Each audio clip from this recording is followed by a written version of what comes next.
Como yo les había dicho el día de ayer, ¿se acuerdan que estábamos hablando de los planes de emergencia y contingencia, que son los que se hacen específicamente para los eventos, y que hay un plan que es necesario, que es obligatorio para realizar por parte del dueño del escenario? Entonces vamos a ver un poquito rápidamente, vamos a hablar de ese plan, que es este plan que está establecido o está reglamentado. Está reglamentando el artículo 42 de la ley 1523 por medio de este decreto, el 2157 del 2017.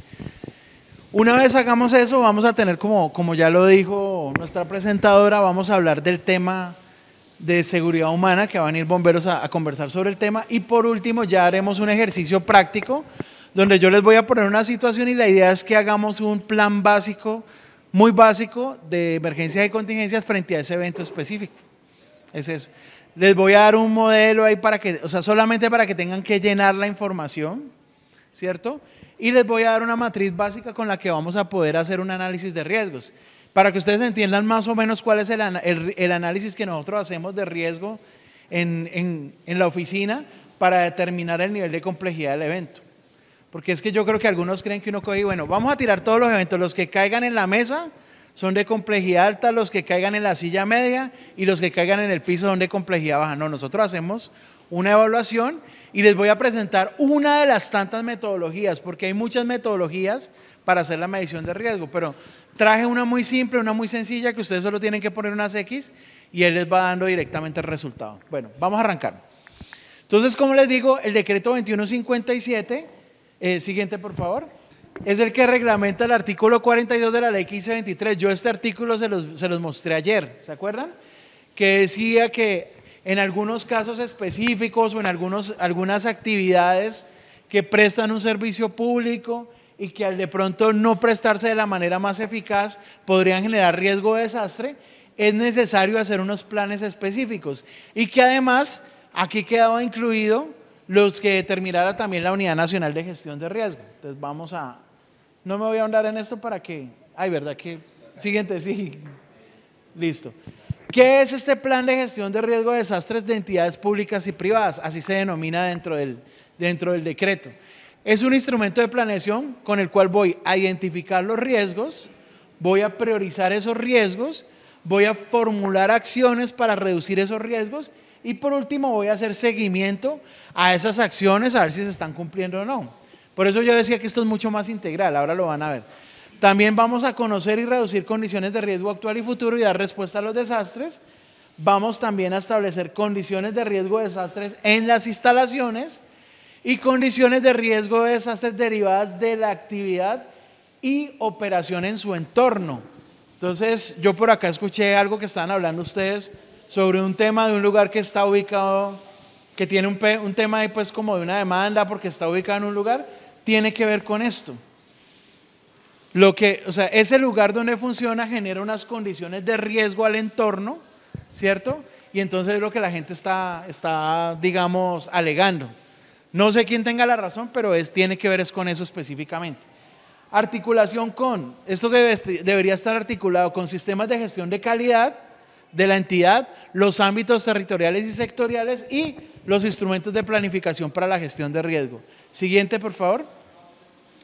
Normalmente cuando nosotros hacemos los planes de contingencia que ustedes hacen para los eventos masivos, nosotros trabajamos el conocimiento de riesgo, donde identificamos y caracterizamos los escenarios de riesgo, y es decir, vamos a establecer qué pasaría si se produjera si esa amenaza se materializara. Entonces eso es lo que hacemos acá, analizamos esos riesgos y determinamos cuáles son los prioritarios, monitoreamos el riesgo, es decir, establecemos estrategias que nos permitan saber si ese riesgo va cambiando o se va aumentando o reduciendo a través del tiempo, ¿cierto? Y por último, trabajamos el tema que tiene que ver con la comunicación de riesgo. Y la comunicación de riesgo es cómo le hago yo saber a las personas que están dentro del evento si están en un riesgo o no. Entonces, ¿cuál es la estrategia adecuada? Esta parte de la reducción de riesgos es lo que no hacemos. O sea, nosotros pasamos a analizar aquí y de una pasamos para acá abajo. Esta parte es la parte integral que yo les comento que debe tener estos planes bajo el decreto 2157, donde yo hago acciones de intervención prospectiva que tienen que ver con esas acciones que yo realizo frente a algo que no ha pasado, pero que yo sé que podría pasar. Es que yo sé que en ese lugar pasa de pronto una cañada que desecaron y en cualquier momento me puedo inundar. No me ha pasado, pero podría pasarme. Entonces, ¿qué acciones puedo implementar para que eso no me vaya a pasar? Intervenciones correctivas que tienen que ver con las acciones que ya sucedieron, pero no quiero que me vuelvan a suceder. Entonces, ¿qué acciones voy a tomar para que eso no me vuelva a pasar?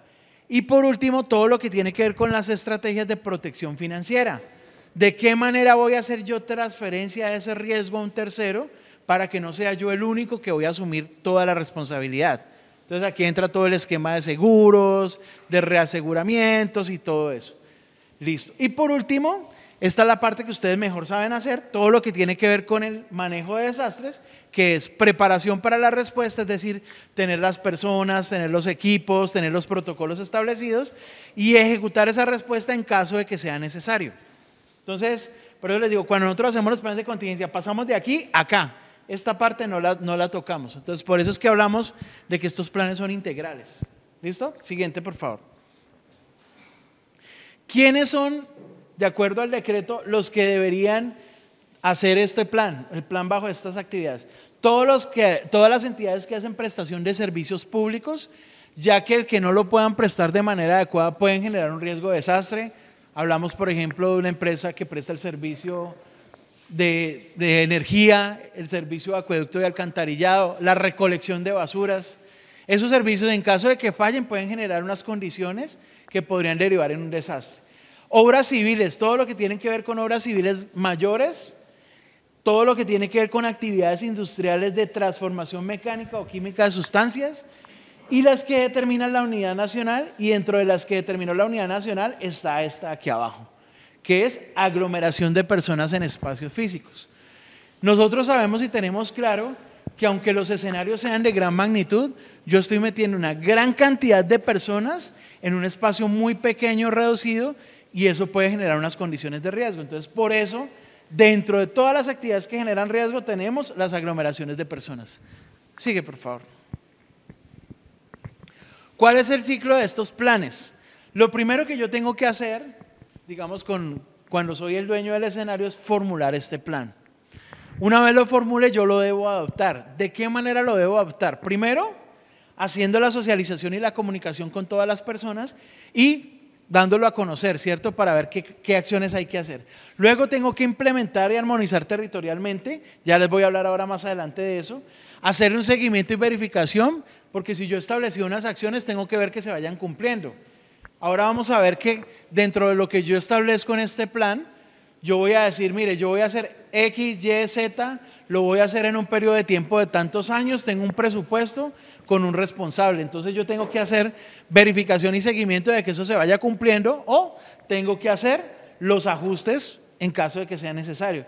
Socialización y comunicación, como les dije, control, estar muy pendiente de todo lo que, revisión y ajuste y plan de inversiones y en últimas una formulación nueva o unos ajustes. Porque estos planes, como todos los planes que tienen que ver con el tema de riesgos, son planes que van cambiando a través del tiempo.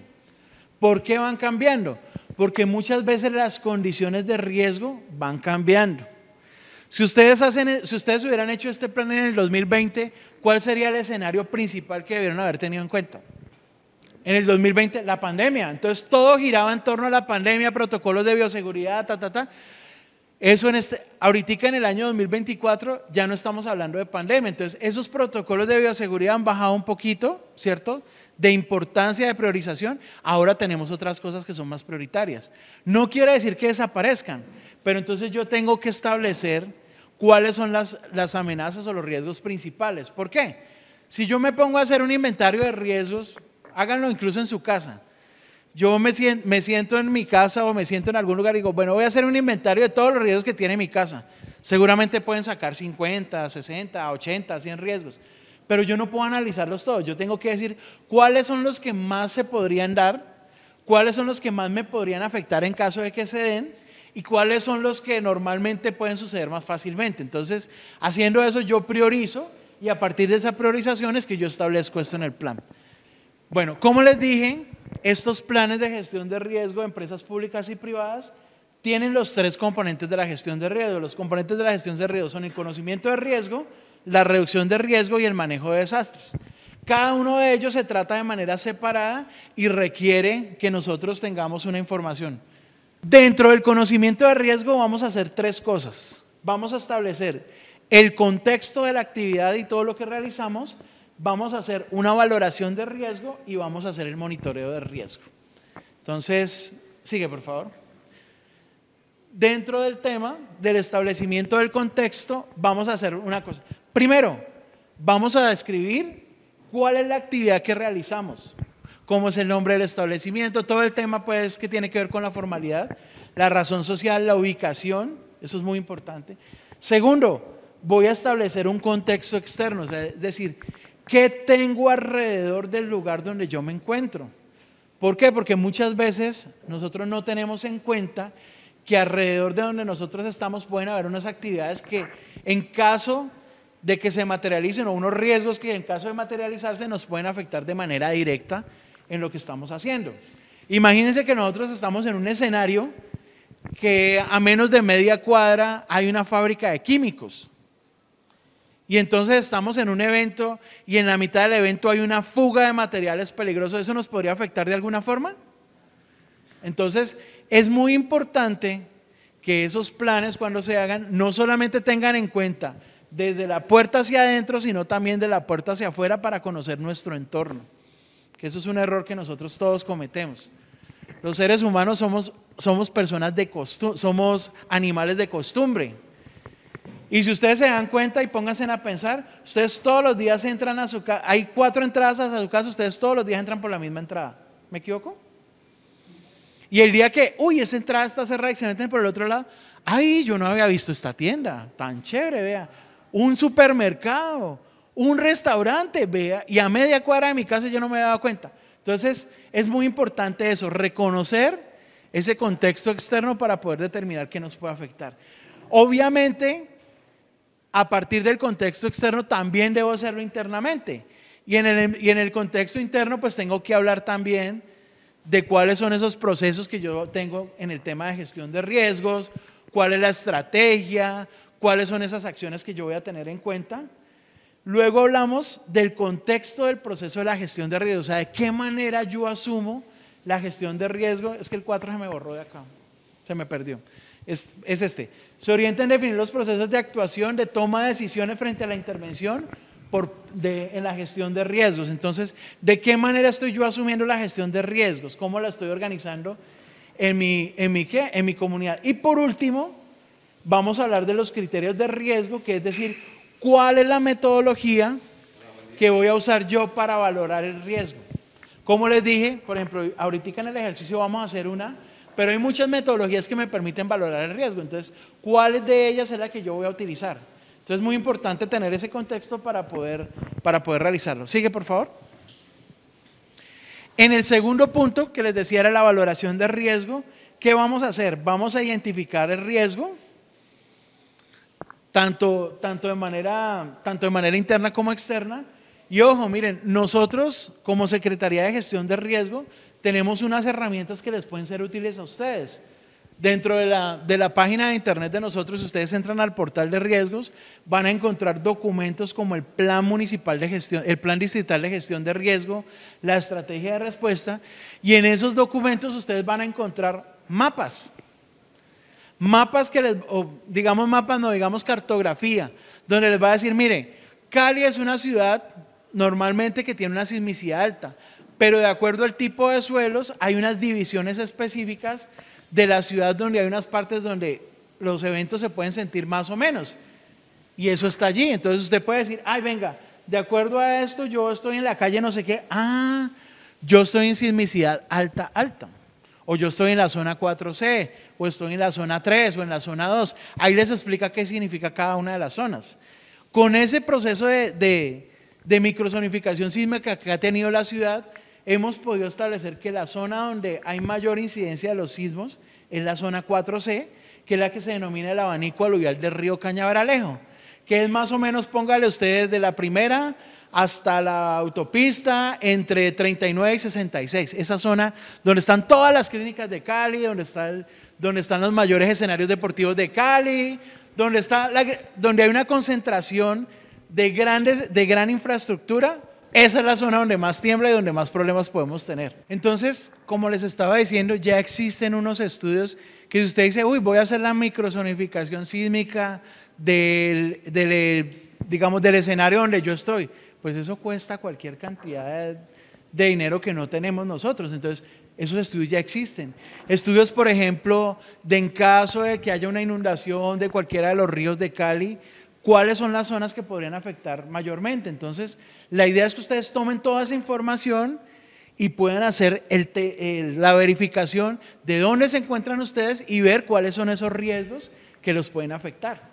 Esas amenazas que los puedan afectar para poder determinar los riesgos. Que allí vamos en esta segunda parte, análisis de riesgo. Entonces, una vez yo ya sé si me puede afectar o no, yo ya tengo que definir, ¿será la probabilidad alta, será la probabilidad media, la probabilidad baja? Entonces eso me va a permitir a mí determinar riesgo alto, riesgo medio, riesgo bajo, y con la evaluación de riesgo poder priorizar cuáles son esas amenazas que me puedan afectar, cuáles son esos escenarios de riesgo que podrían volverse realidad dentro del contexto donde me encuentro, y así empezar a organizar la respuesta específicamente. Bien, sigamos por favor. Por último, en este punto 1 está el monitoreo de riesgo. Entonces, tan importante como saber qué me puede afectar, es igual de importante saber cómo voy a estar pendiente de cómo cambian las condiciones. Entonces, ¿será que va a llover? ¿Será que no va a llover? ¿Cómo incide, por ejemplo, eso en un evento? Si el evento es abierto, ¿cómo incide el que llueva o no llueva? Incide muchísimo, ¿cierto? ¿Y cómo hago yo para saber ese tipo de cosas? Instalo de pronto que una estación meteorológica ahí en el lugar, ¿o qué hacemos? ¿Qué podemos hacer? Preguntarle más a Enrique. Bueno, ahorita digamos que hay otras herramientas que son mucho más fáciles, algo tan simple como mirar el celular y el celular dice, hay una probabilidad de que llueva del tanto por ciento. Entonces ya existen herramientas que me permiten hacer monitoreo de riesgo y ver cómo va cambiando el riesgo en ciertas condiciones que yo no necesito tener, ni siquiera pagar por ello. Entonces, pero es importante que las usemos. Por ejemplo, el IDEAM tiene algunas herramientas muy interesantes. Aquí en toda la zona, pues en el Cerro de Monchique, en el Cauca, hay un radar que detecta lluvia. Entonces, uno puede entrar a la página del IDEAM y dice, muéstreme imágenes de radar de Monchique, y usted está viendo cómo se van viendo las nubes, porque ese radar alcanza a coger incluso Cali. Es tan grande que el área de cobertura son como 80, 90 kilómetros, alcanza a coger perfectamente Cali. Entonces yo puedo ver cómo van cambiando las condiciones del clima en tiempo real en la ciudad. Entonces ese tipo de cosas me sirven a mí para poder anticiparme frente al evento que yo voy a hacer, de qué condiciones probablemente pueda encontrar. Obviamente puede pasar que diga, no, hay un 60% de posibilidades que llueva, pero hay un 40% de que no, pero por lo menos usted ya está preparado y sabe que esa posibilidad existe. Protocolos y procedimientos de notificación previa. ¿Cómo le voy yo a avisar a la gente que eso va a suceder? Selección de parámetros e indicadores, diseño e instalación de instrumentos de monitoreo, a veces los vamos a instalar, a veces no. Y además tengamos en cuenta algo, ¿no? Cali de por sí es una ciudad que aparte de tener, digamos, un tema con las lluvias bastante complicado en ciertas épocas, también tenemos un problema con el tema de las tormentas eléctricas. Entonces muchas veces cuando son tormentas eléctricas, eso sí nos va a afectar de manera directa al evento, porque ahí ya hay un riesgo mucho mayor si yo lo estoy haciendo al aire libre. Entonces todas esas cosas tengo que tenerlas en cuenta. Incluso existen equipos, aparaticos. Hay un aparatico que uno tiene que le puede decir a uno cuando están cayendo los rayos y a qué distancia están cayendo, y usted puede ir viendo si se están acercando o no se están acercando. Y son elementos muy pequeños, no tienen mucho costo, pero que pueden ser útiles para ustedes en el trabajo de los eventos. En el segundo punto, que vamos a hablar de la reducción de riesgo, que es lo que le digo que nosotros no incluimos dentro de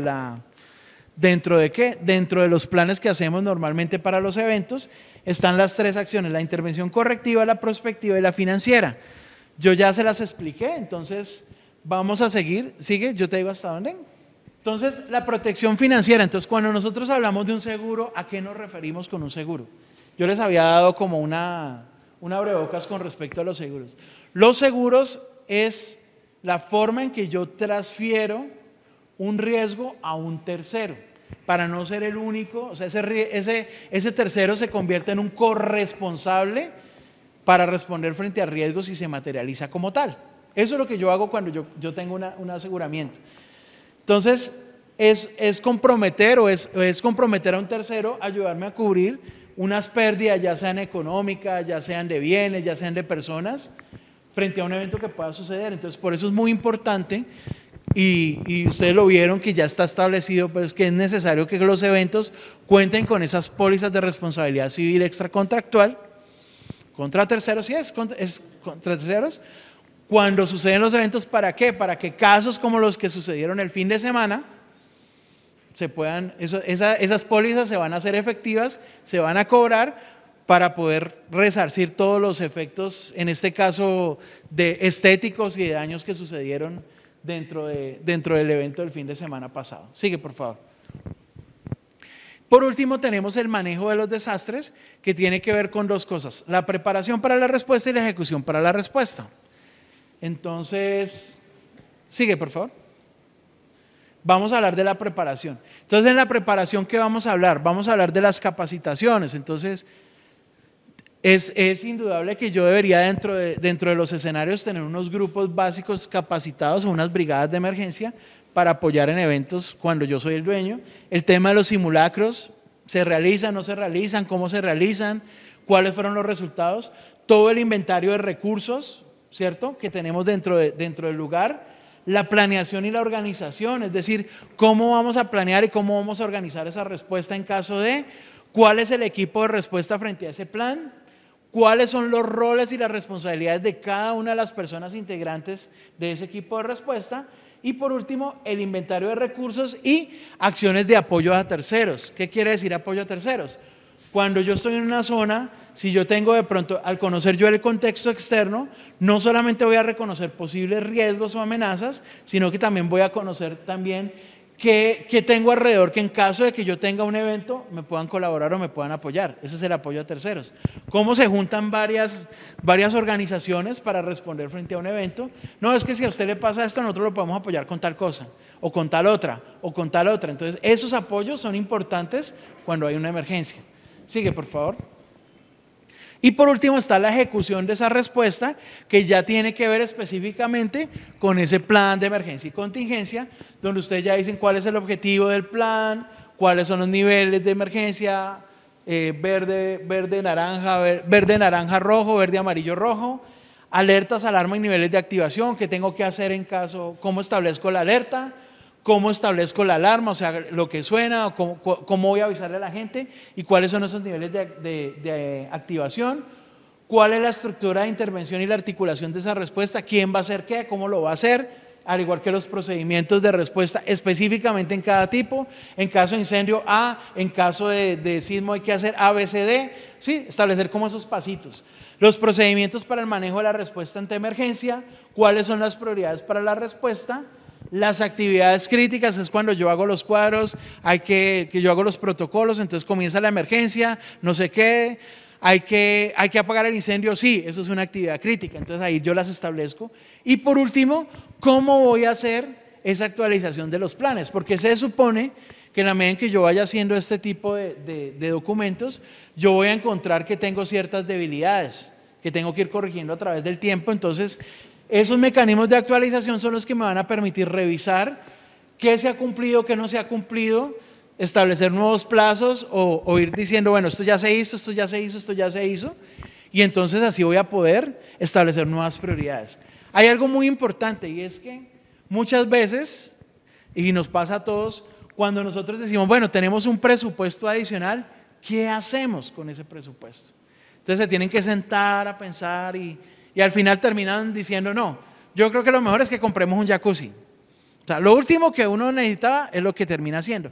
Con este tipo de documentos, como lo estamos planteando aquí, usted ya va a priorizar las acciones. Entonces, cuando usted vaya a sentarse a hacer el ejercicio de qué hay que hacer, simplemente abre la hoja de las prioridades y dice, bueno, yo tengo estas prioridades, hagamos esta. digamos, cuando se hizo el montaje o donde estaba, pues, eso fue un vidrio que se le cayó a la niña, ¿cierto? Un vidrio de una vitrina, ¿cierto? ¿Era? Que era un segundo piso y se cayó, ¿cierto?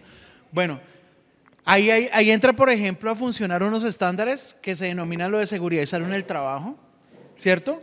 Que es cuando ustedes mismos también están trabajando que van a hacer el montaje de la tarima, entonces que mire, que el señor tiene que estar anclado, que el señor no sé qué, tiene que cumplirse unas condiciones de seguridad que lógicamente no se cumplieron.